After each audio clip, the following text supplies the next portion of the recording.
when Gideon Moi met President William Ruto, he did a good thing. Because, you see, President William Ruto is busy collecting for us all those things that we don't need and putting them in one basket so that in 2027 we just kick that one basket out. You see, we would have had a huge problem trying to figure out the terrible characters that Kenya does not need. President William Ruto has done us a favor. He's collected everything else that we need out, gone forever together and put them in one basket. You've heard, don't put all your eggs in one basket. Now the president is collecting for us all the bad eggs, putting them in one basket so that 2027 when we kick, it is one. And we are not kicking the bucket ourselves. We are kicking a basket full of things we don't need. So that is a commendable thing. Bring them together. I wish President William Ruto well. In fact, I'm clapping for him. I am praying that he's able to collect a few of the other terrible ones and put them together and kick them out together. I'll tell you why. Gideon Moi vied for senator in 2022. Yes. And he got 74,000 votes. Yes.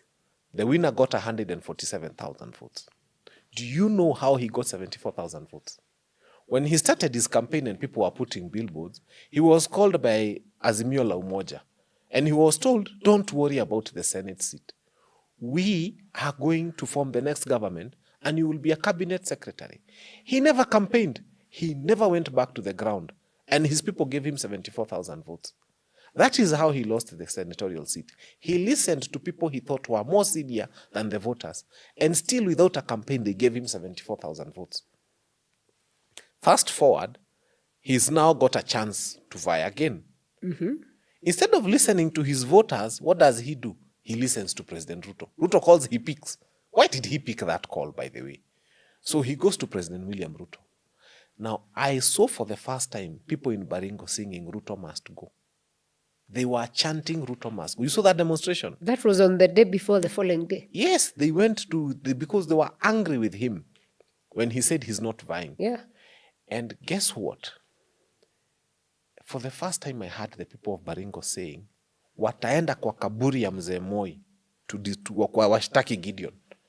They are going to Mzee Moi's grave to report Gideon Moi that he's working with William Ruto, remembering very well that his father, Daniel Arap Moi, refused to meet William Ruto. You remember? So they are going to report him there and tell him, wake up, Mzee. Your son has done the unthinkable. So it is, when it gets to that far, it tells you how those people feel about that union.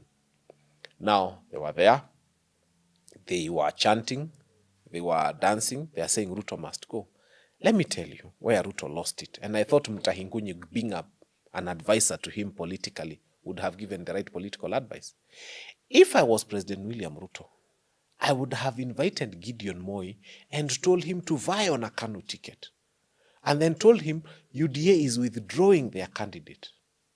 So as opposed to the ground saying now Ruto must go, he's forcing UDA on us, would have said, hey, Ruto is our hero, Ruto is our hero. He has shown a willingness and a democracy and the willingness to work with other parties. He's actually given us our Gideon Moi.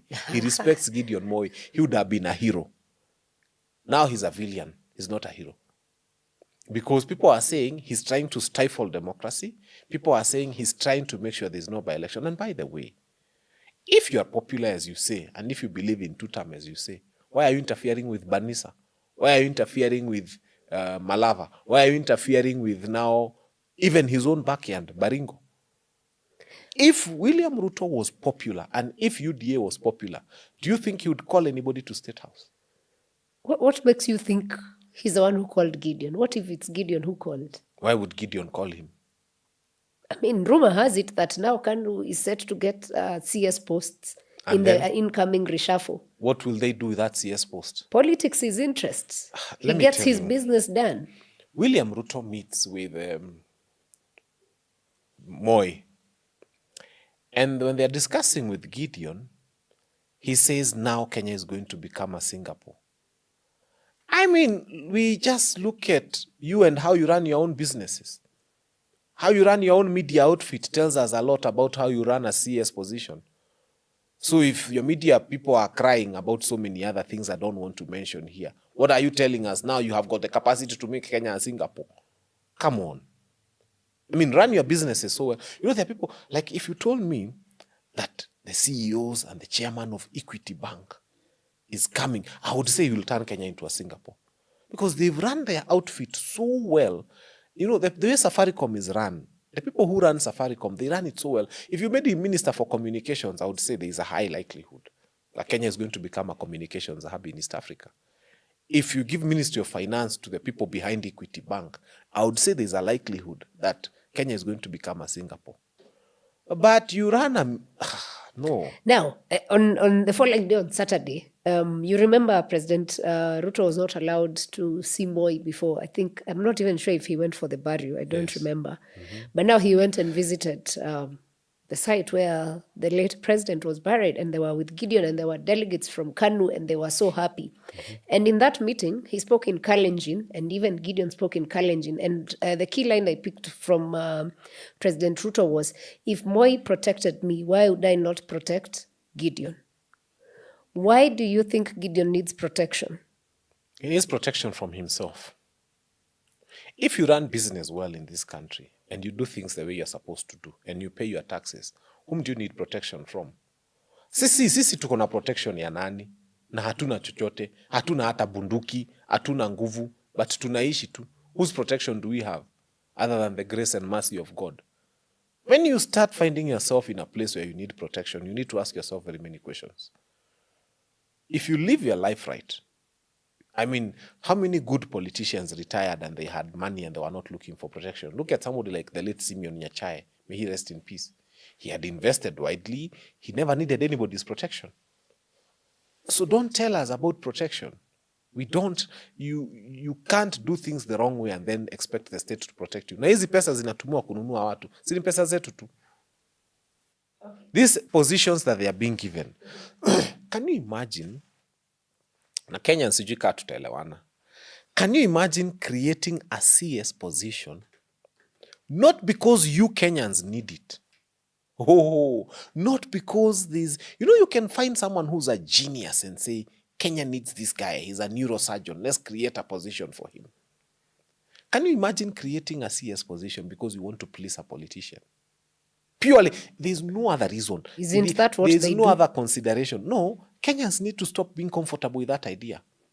That someone can create a CS position because they want to please another Kenyan.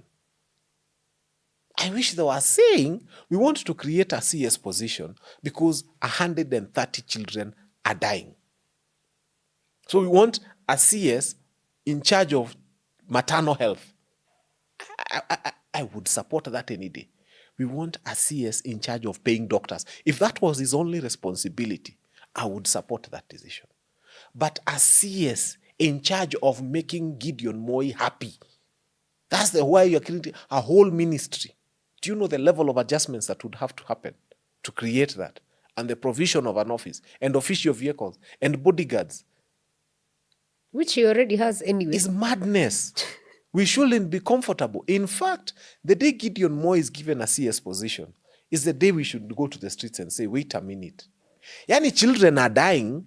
We are not even creating a department to take care of children who are dying. But somebody joins UDA and we want to create a whole ministry. Do you know what it takes to have a whole ministry? To please one Kenyan. Hapana, tunapelekwa mbali sana. Hii ni upuzi.